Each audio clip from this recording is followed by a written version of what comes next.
दिवसभरातली एक अतिशय धक्कादायक आणि खळबळजनक बातमी।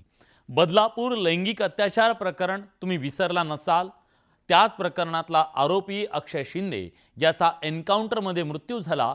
आता हे प्रकरण मुंबई उच्च न्यायालयात सुनावणीला आलं असताना न्यायाधीशांनी अतिशय महत्त्वाचं निरीक्षण नोंदवलंय।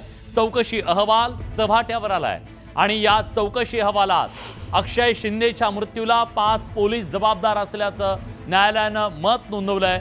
अहवालानुसार पोलीस कर्मचारी परिस्थिती सहज हाताळू शकले असते।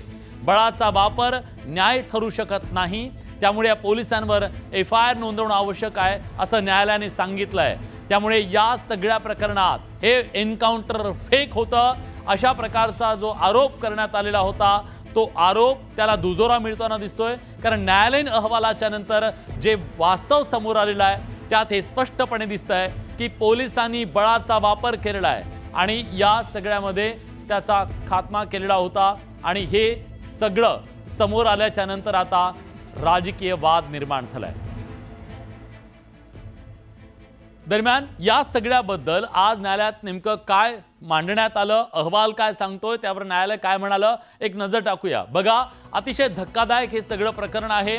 अक्षय शिंदेच्या मृत्यूला 5 पोलीस जबाबदार असल्याचं म्हटलं जातंय। या पोलिसांनी जो बनाव केलेला होता, म्हणजे जी स्टोरी सांगितली होती तो बनाव होता, हे यातून समोर येत आहे। अक्षय शिंदे न गोळी झाडली असं जो सांगितलं गेलं, गुन्हा दाखल करून 5 पोलिसांवर कारवाई करा सांगितलं जातंय। कारण याच अक्षय शिंदेनं पोलिसांवर गोळीबार केला आणि बचाव करण्यासाठी मग आम्ही त्याला मारलं असं जे सांगितलं गेलं हे सगळं खोटं होतं, हे समोर आलेलं आहे। दरम्यान अहवाल काय सांगतोय, अक्षय शिंदेचा एन्काउंटर संशयास्पद होता हे स्पष्टपणे या अहवालातून समोर आलेलं आहे। त्याची कारण काय, त्याची कारण समोर आली आहेत। आत्मसंरक्षणासाठी गोळी चालवण्याचा युक्तिवाद संशयास्पद आहे। कारण 5 जण असताना, त्याच्या हातात हातकडी असताना त्याने गोळी कशी चालवली हा सवाल उपस्थित करण्यात आला।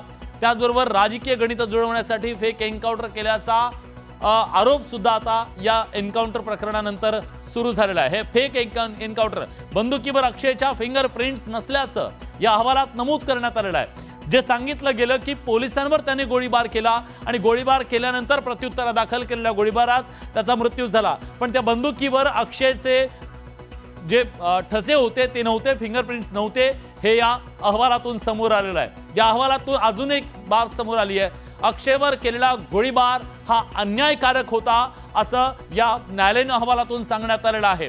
दरम्यान हा सगळा एन्काउंटर म्हणजे एक प्रकारचा कोल्ड ब्लडेड मर्डर होता अशा प्रकारची प्रतिक्रिया ही त्यांच्या वकिलांनी दिली। सुरुवातीपासून अक्षयच्या वडिलांची सुद्धा हीच भूमिका होती। आज न्यायालयाच्या या अहवालानंतर वकिलांनी हीच भूमिका मांडलेली आहे आणि ते काय म्हणाले जाणून घेऊया।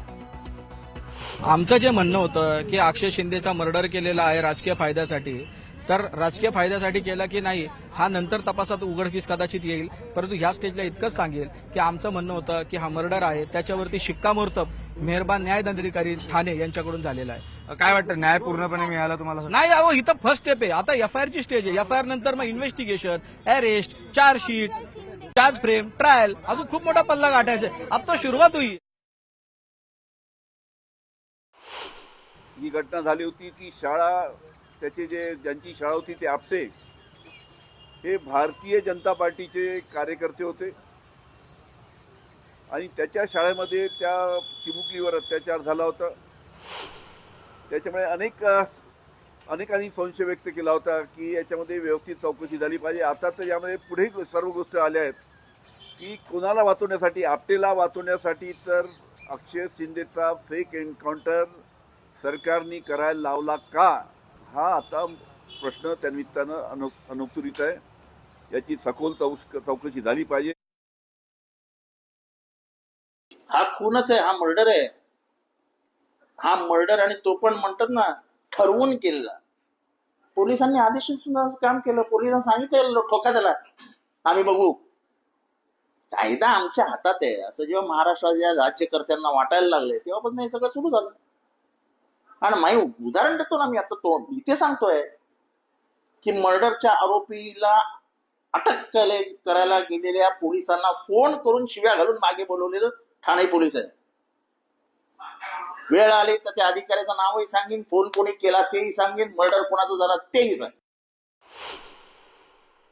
अक्षय शिंदेला ज्या बंदुकीतून गोळी झाडली त्या बंदुकीवर अक्षय शिंदेच्या हाताचे बोटाचे ठसेच आढळून आले नाहीत असं फॉरेन्सिक अहवाल सांगतो. याचा स्पष्ट अर्थ आहे की अक्षय शिंदेला गोळी घालताना अजून कुणाला तरी वाचवण्यासाठी, स्वतःचा नाकर्तेपणा झाकण्यासाठी आणि स्वतःची काळवंडलेली इमेज उजळून घेण्यासाठी जाणीवपूर्वक सत्ताधाऱ्यांनी पोलिसांच्या संगनमताने अक्षय शिंदेचा खून केला.